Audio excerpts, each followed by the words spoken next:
Tout au long de ces années, j'ai souvent rêvé que je retournais à la Rose des Sables, toujours seule dans ces songes nocturnes, brave comme je ne pouvais l'être à la lumière du jour. Je m'éveillais au moment précis où j'arrivais devant la villa, incapable de franchir un pas de plus, même dans le monde irréel de mon sommeil.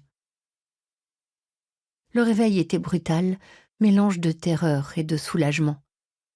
Les fragments du cauchemar s'attardaient encore un peu, puis finissaient par se dissiper alors même que les battements fous de mon cœur cherchaient l'apaisement. Aujourd'hui, à cet endroit précis où mon rêve prenait fin, je sais que je franchirai la porte.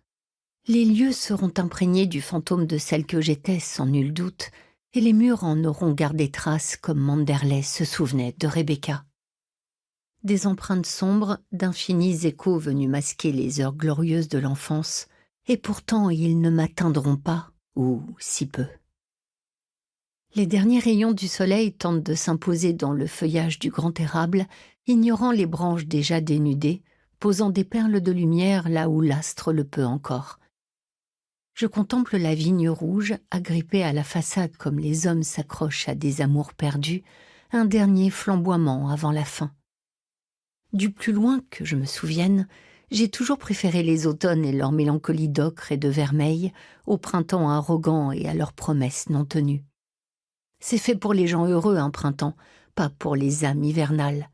À celle-là, la douceur retrouvée de l'air n'est que blessure. Non, je dois me tromper. Il y a eu une époque où j'aimais les premiers chants d'oiseaux, où je m'émerveillais devant les fleurs naissantes, où le bonheur pouvait se résumer à la contemplation d'un ciel de mai. Mais c'était il y a bien longtemps, sans doute.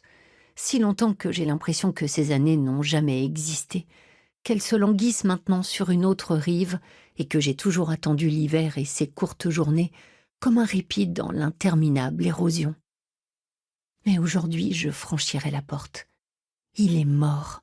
Ces 3 mots m'emplissent d'une joie sauvage, peut-être même indécente, mais cela m'est égal. Il est mort, et je respire enfin. Nul ne peut savoir le courage qu'il faut quelquefois, s'il ne l'a un jour vécu, pour introduire une clé dans une serrure. Je m'attendais à ce que la porte résiste, me faisant ainsi comprendre que je n'ai plus rien à faire ici. Mais elle cède sans la moindre difficulté sous ma main tremblante.